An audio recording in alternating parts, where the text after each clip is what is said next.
20 years you've gone back.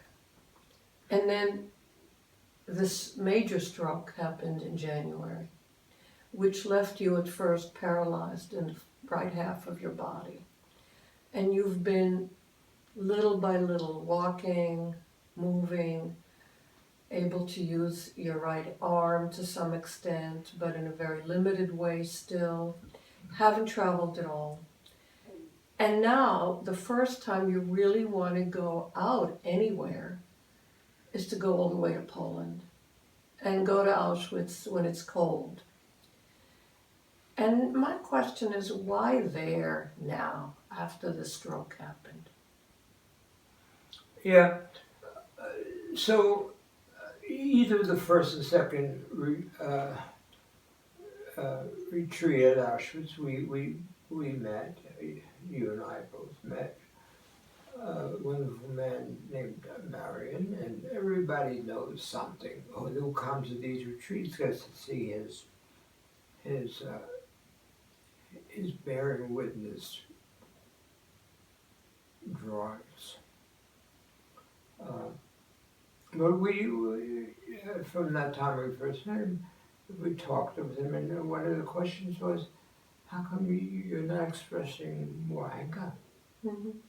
He was in Auschwitz the whole time, on the first bus load and to the last release of people. And he said, how can you hate people?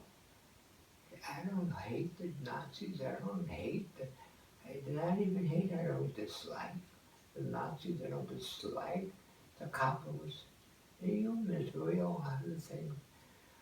Now, that's what I'm hoping for, that is a kind of transformation, or the thing that will help transform all of us into more mention.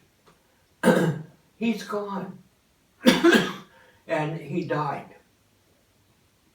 So part of me wants to continue the legacy of Marion.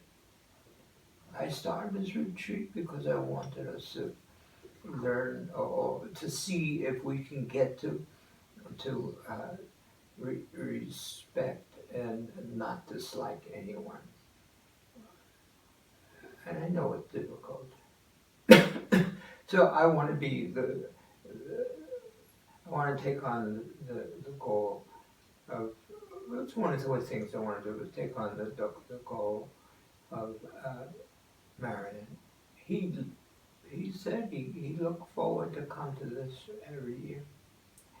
Now, the other thing between Marion and me, this year I had a stroke. And it's because he had a stroke that he stopped coming back, or that he even talked about it. So we have some connections. I was hoping his wife, Helena, would be here, but I understand she's old. Yeah. And I understand she's not in very good shape right now. But I'm in good enough shape to come here. I think. I mean, I'm taping it now. By the time I'm talking to the people, it will be clear that I was able to get here. But how do you feel in terms of the fact that you're not going to be able to walk much? You can speak up to a certain amount, and then you get tired. You can't hear very well. And yet here you're going to go. You're going to go, and however you go, in a wheelchair, whatever it takes to bring you there, you want to get there. Yeah. Even in that shape. And that was true for Marion when from the time he joined our retreats.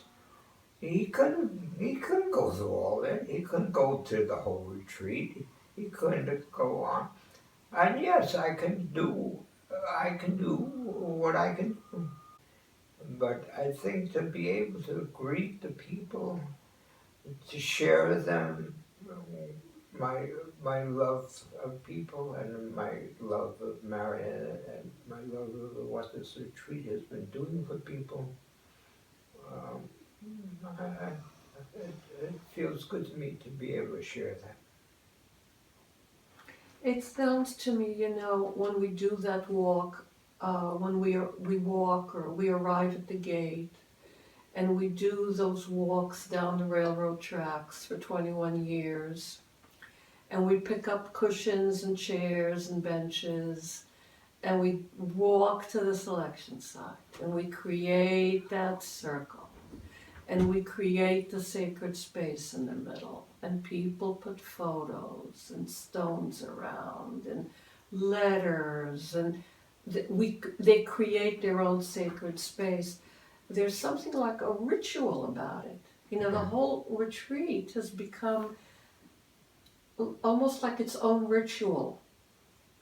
When you first came up with this design and then you changed it, but certain aspects repeat themselves year after year, and now you're going to do that ritual again now, after a stroke that really undermined your body.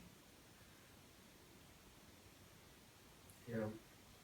Bernie, are you concerned about how people are going to look at you? That here before the stroke, you'd go down those tracks, there's a photo of you with Peter Matheson on one side and Michael O'Keefe on the other, and your kids, and you're walking down those steps carrying your chairs and your mats. You're going to sit there strong. And now, 21 years later, you're coming back in a different way. Are you concerned about how people look at that, how it's going to affect them, how it's going to affect the rest of us? No, I mean, I can just do the best I can. People, it's sort of funny, but the thing in terms of strength or whatever like that, thing that concerns me the most, what happens if I have to pee? Man, I am far from a bathroom. So that shows out the weakness, and we'll make it somehow. No, I know, yeah. But that is a group of people who've gone, Marianne came, and Peter came, and just different people, Jishu came, different people who came down those tracks on retreat. Many survivors. Many survivors. August is a very important person. Yeah. Well, most of my Dharma successors have come. Yeah. And then all kinds of people from many different countries, different nationalities, different religions. That's the other thing what I tried to do in order to help us to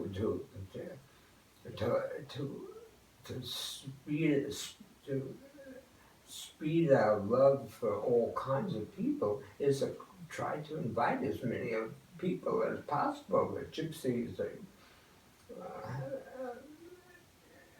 all kinds of people. So if you say that, you've always said that you're bringing a diversity of people to the place that had no diversity, that put diversity to death. But what I'm hearing you use now is the word love. So what are you saying? We're bringing all kinds of different people, including Syrian refugees this year, to find love in a place like that? To find love in people. Yeah. The place was used in a different way, in a horrible way. But those kind of things, those places can help us to transform us into loving people, I think. And I think that has happened over the years. No, it's not with everybody, but that's my hope. So Bernie, this is the 21st retreat, which means it's the beginning of the third decade of retreats at Auschwitz-Birkenau. And the world's been through a lot of things over these years, entering now the third decade. Do you have any feelings or hopes or wishes in terms of looking forward to the next decade of retreats? What would you like to see? It was first time, fifth time, 20 times, it doesn't matter. I hope, and it may not happen, the retreat could change its course tremendously. And from my standpoint, my hope is that the retreat, I don't know how many others are like that, but that this retreat helps in terms of brotherhood and sisterhood, in terms of loving each other. And that's an underneath that the structure is such to help people come together. If that had happened the first time, very great. But it's an ongoing process. That doesn't matter to me. What 10, 20? Those are funny numbers to me.